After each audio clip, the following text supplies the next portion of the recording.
نعمت اللہ شاہ ولی نام کی شخصیت کہاں گزری ہے؟ یہ کہیں مل جائے تو ہمیں بھی بتانا۔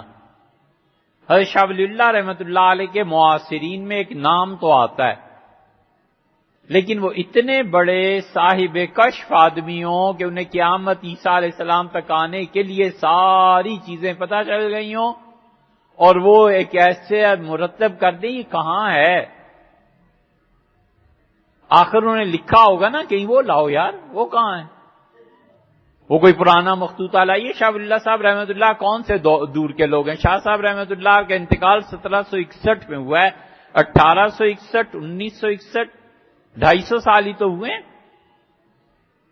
250 سال پرانی کتابیں شاہ ولی اللہ رحمۃ اللہ کے ہاتھ کی لکھی ہوئی چیزیں ساری موجود ہیں۔ 1830 میں پریس آ گیا تھا، حضرت شاہ عبدالعزیز صاحب رحمۃ اللہ علیہ کی زندگی میں پریس آ گیا تھا، غالب کی زندگی میں پریس آ گیا تھا، کلکتہ میں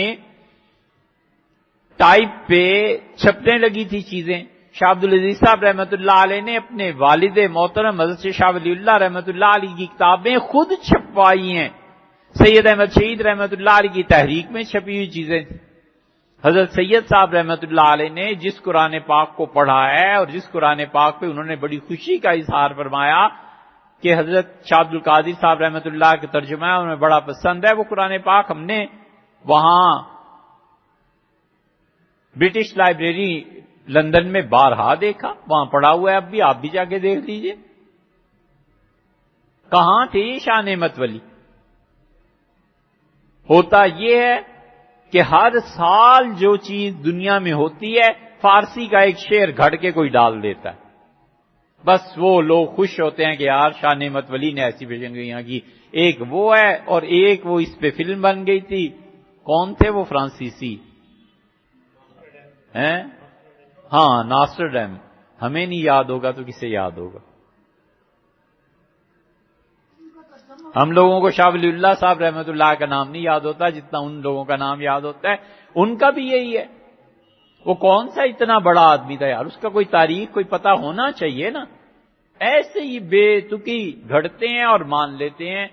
کبھی بھی آدمی جب اس مقام پہ پہنچ جائے نا کہ لوگوں کی انگلیاں اٹھنے لگیں اور لوگ دین میں اسے مقتدی بڑا ماننے لگیں، اسے اتنی احتیاط کرنی چاہیے حوالہ دینے میں۔ اسے ہم نہیں جانتے، کوئی ایسا آدمی ہے ہی نہیں سرے سے، ہے کہیں تو آپ لے آئیے۔ آپ اس کا رونا روتے ہیں۔ حضرت شاہ رفیع الدین صاحب محدث دہلوی رحمۃ اللہ علیہ کا جو ترجمہ ہے نا قرآن پاک کا، پورا شک ہے اس پہ کہ حضرت شاہ رفیع الدین صاحب رحمۃ اللہ کا ترجمہ ہے یا نہیں۔ وجہ کیا ہے؟ ہم یہ نہیں کہہ رہے کہ حضرت کا ترجمہ نہیں ہوگا، لیکن حضرت کا ترجمہ اگر ہے تو ہم نے کئی مرتبہ یہ سوال لوگوں سے پوچھا، بڑے بڑے محققین سے، ہم نے کہا حضرت اگر ترجمہ کر رہے تھے شاہ رفیع الدین صاحب رحمۃ اللہ علیہ، ان کے معاصرین میں سے کوئی اس کا ذکر کیوں نہیں کرتا؟ کوئی لکھے کہ شاہ رفیع الدین صاحب کا ترجمہ ہے، کوئی کہے۔ اور انہی کے بھائی شاہ عبد القادر صاحب رحمۃ اللہ علیہ ترجمہ کرتے ہیں، ہر کوئی دلی والا ذکر کرتا ہے حضرت ترجمہ فرما رہے ہیں، حضرت اس طرح بیٹھے ہیں۔ اکبری مسجد میں جاؤ، حضرت کو ترجمہ کرتے ہوئے دیکھو، حضرت کا ترجمہ چھپ گیا ہے، حضرت نے یہ تاریخ کہی ہے۔ حیدرآباد دکن والوں نے 100 شہادتیں ملیں گی شاہ عبد القادر صاحب رحمۃ اللہ علیہ کے ترجمے کی۔ شاہ عبد القادر صاحب رحمۃ اللہ علیہ کا ہاتھ کا لکھا ہوا بھی مل جائے گا کہیں۔ بات یہ ہے کہ شاہ رفیع الدین صاحب رحمۃ اللہ علیہ ترجمہ پڑھاتے تھے۔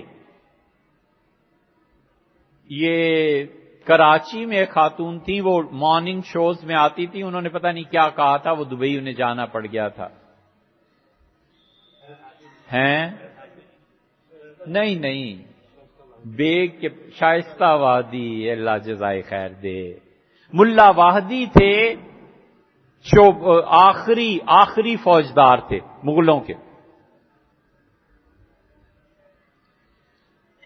یہ بھلی مانس شاید انہی کے خاندان میں سے ہے، واحدی ہیں نا یہ سارے۔ وہ شاہ رفیع الدین صاحب رحمۃ اللہ سے پڑھنے آتے تھے اور غالباً وہ جا کر لکھ لیتے تھے، اور وہ ترجمہ شاہ رفیع الدین صاحب رحمۃ اللہ کا ترجمہ مشہور ہو گیا۔ ہمیں اس پہ بھی ہے کہ حضرت نے پھر اس پہ نظر ثانی فرمائی تھی یا نہیں. یہ کہیں سے مل جائے کہ حضرت نے نظر ثانی فرمائی تھی پھر اور مستند ہو جائے گا، تو اس لیے ایسے نہیں کہا جا سکتا.